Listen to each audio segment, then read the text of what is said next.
Lance and Patrick, thank you very much. Let's go back and listen to some more. Let me get back to foreign policy. Can I just get back? Well, I need to speak a moment. If okay. Let me, Bob, just about education, because I'm so proud of the state that I had the chance to be governor of. We have every 2 years tests that look at how well our kids are doing. 4th graders and 8th graders are tested in English and math. While I was governor, I was proud that our 4th graders came out #1 of all 50 states in English, and then also in math.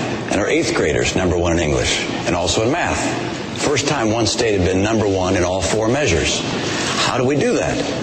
Well, Republicans and Democrats came together on a bipartisan basis to put in place education principles that focused on having great teachers in the classroom. 10 years and that was what allowed us to become the #1 state in the nation. But that was 10 years before you took office. And we were absolutely. And then you cut education spending when you came into office.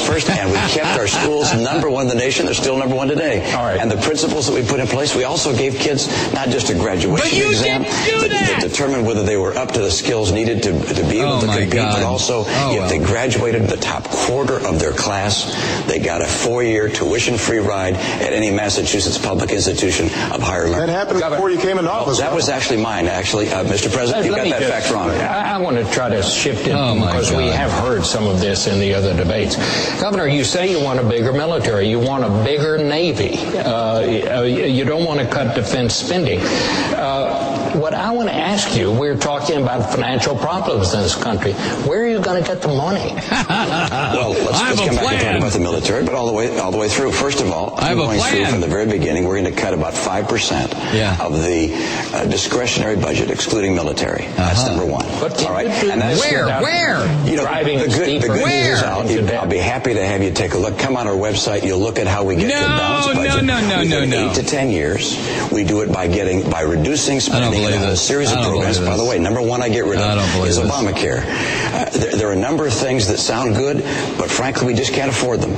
And that one doesn't sound good, and it's not affordable. So I get rid of that one from day one. To the extent humanly possible, we get that out. We take program after program that we don't absolutely have to have, and we get rid of them. #2, we take some programs that we are going to keep, like Medicaid, which is a program for the poor. We take that health care program for the poor, and we give it to the states to run, because states run these programs more efficiently. As a governor, I thought, please give me this program. I can run this more efficiently than the federal government, and states, by the way, are proving it. States like Arizona, Rhode Island have taken these Medicaid dollars, have shown they can run these programs more cost effectively. And so I want to do those two things. It gets us to a balanced budget with 8 to 10 years. But the military, let's get back to the military, though. That's what I'm trying to say. You should have answered the first question. Look, Governor Romney's called for $5 trillion of tax cuts that he says he's going to pay for by closing deductions. Now, the math doesn't work, but he continues to claim that he's going to do it. He then wants to spend another $2 trillion on military spending that our military's not asking for.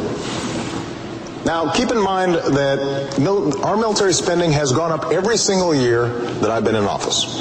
We spend more on our military than the next 10 countries combined. China, Russia, France, the United Kingdom, you name it. Next 10. And what I did was work with our Joint Chiefs of Staff to think about what are we going to need in the future to make sure that we are safe. And that's the budget that we've put forward. But what you can't do is spend $2 trillion in additional military spending that the military is not asking for, $5 trillion on tax cuts.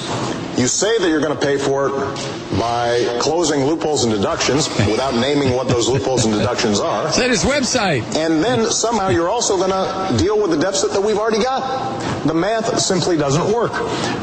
But when it comes to our military, what we have to think about is not just budgets. We've got to think about capabilities. We need to be thinking about cybersecurity. We need to be thinking about space. That's exactly what our budget does, but it's driven by strategy. It's not driven by politics. It's not driven by members of Congress and what they would like to see.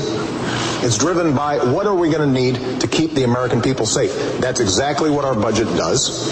And it also then allows us to reduce our deficit, which is a significant national security concern, because we've got to make sure that our economy is strong at home so that we can project military power overseas. Bob, I'm pleased that I balanced budgets. I was in the world of business for 25 years. You didn't balance your budget, you went out of business. I went to the Olympics that was out of balance, and we got it on balance and made a success. Come on, Bob, don't let him get away with that. 4 years in a row, Democrats and Republicans came together to balance the budget. We cut taxes 19 times, balanced our budget. The president hasn't balanced the budget yet. I expect to have the opportunity to do so myself. All right. I'm going to be able to balance the budget. Let's talk about military spending. No, let's not. And that's this. Our Navy is older. Our Navy is smaller now than any time since 1917. The Navy said they needed 313 ships to carry out their mission. We're now down to 285. We're headed down to the low 200s if we go through with sequestration. That's unacceptable to me. I want to make sure that we have the ships that are required by our Navy. Our Air Force is older and smaller than any time since it was founded in 1947. What? We've changed for the first time since FDR. Since FDR, we've always had the strategy of saying we could fight in 2 conflicts at once. Now we're changing to 1 conflict. Look, this, in my view, is the highest responsibility of the President of the United States, which is to maintain the safety of the American people. No, to kill people. I will not cut our military budget by $1 trillion, which is a combination of the budget cuts that the President has, as well as the sequestration cuts. That, in my view, is making our future less certain and less secure. Bob, I just need to comment on this. First of all, the sequester is not something that I proposed. It's something that Congress has proposed. It will not happen. The budget that we're talking about is not reducing our military spending. It's maintaining it. But I think Governor Romney maybe hasn't spent enough time looking at how our military works. You mentioned the Navy, for example, and that we have fewer ships than we did in 1916. Well, Governor, we also have fewer horses and bayonets because the nature of our military's changed. We have these things called aircraft carriers where planes land on them.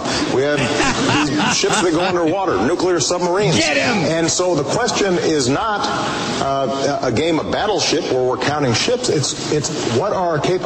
And so when I sit down with the Secretary of the Navy and the Joint Chiefs of Staff, we determine how are we going to be best able to meet all of our defense needs in a way that also keeps faith with our troops, that also makes sure that our veterans have the kind of support that they need when they come home.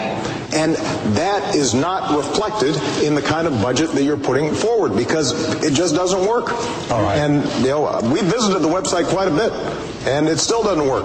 A lot to cover. I'd like to move to the next Look at that look segment. on his face, on Romney's face. Oh, my Israel God. and Iran. You talk about a dung-eating dog. Yeah, we have surface-to-air missiles, too, and we have nuclear bombs. We didn't have those in 1916, Mitt. I'm going to continue with this a little bit longer because the comedy value is pretty intense.